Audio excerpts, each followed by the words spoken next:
Tomato jam is my family's favorite condiment. Sweet and spicy, and like a fancy cousin to ketchup, it's perfect for burgers, eggs, and more.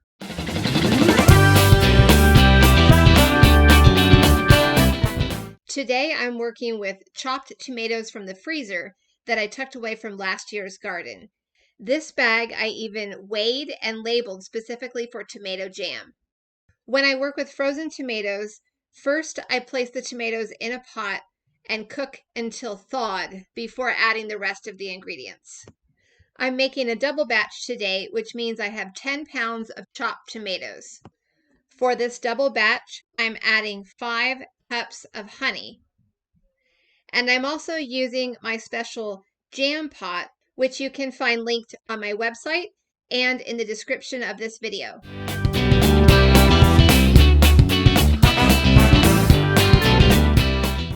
Next, I'm adding 1 cup of lime juice.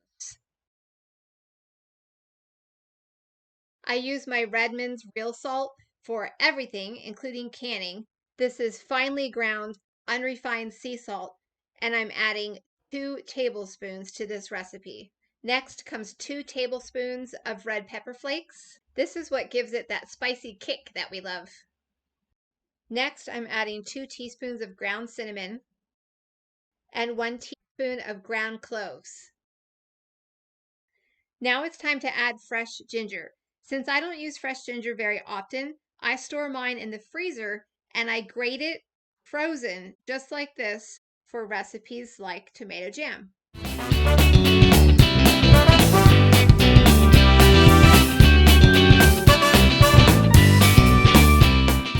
Now I'm adding 2 tablespoons of this fresh ginger, freshly grated.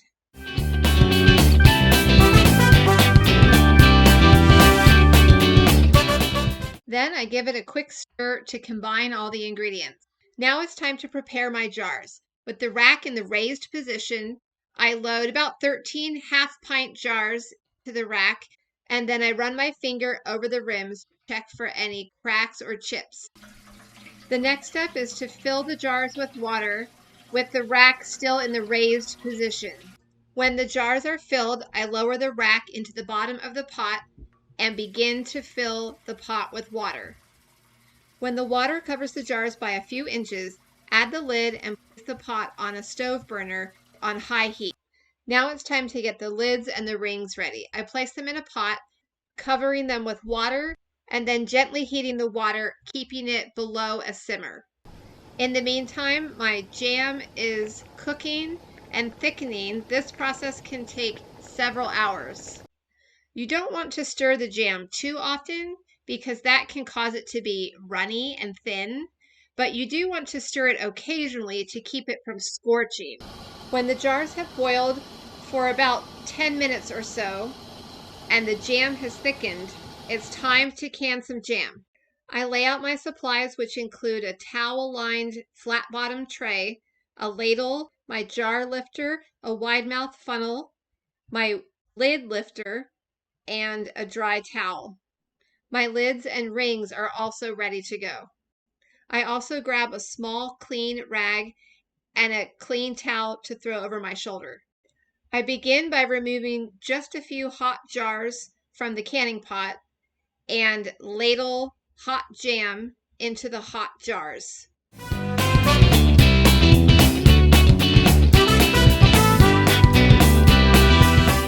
After the first few jars are filled, it's time to repeat the process with the next few jars.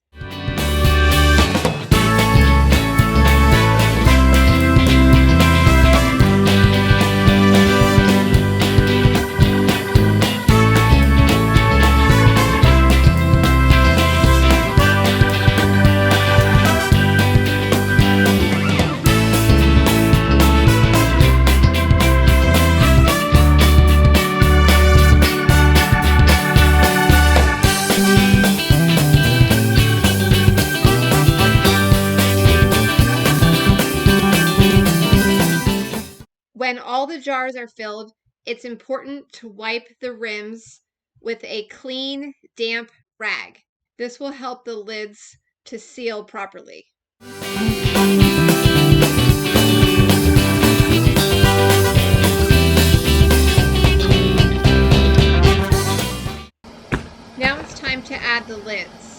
I get my clean towel and my lid lifter magnet, and one by one remove the lids from the pot, dry them off, and add them to the jars of jam. Now I do the same thing with the rings.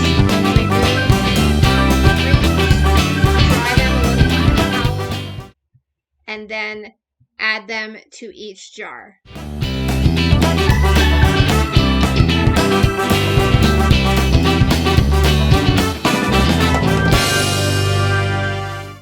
Now it's time to load the jars into the canner.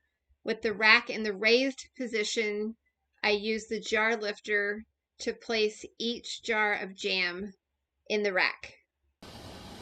When the rack is full, I carefully lower it into the hot water.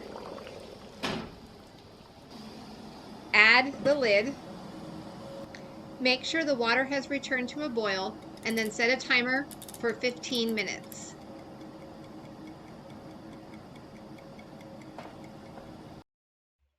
When the time is up, carefully remove the lid and carefully raise the rack, bringing the jars up out of the water. Listen for the ping that tells you your jars are sealing.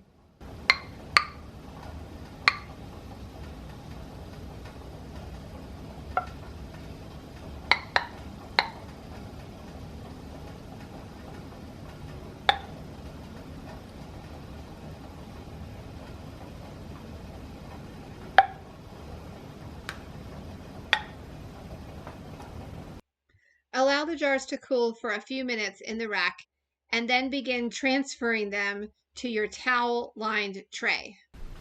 Use the tray to transfer the jars to an out-of-the-way spot where they can continue to cool.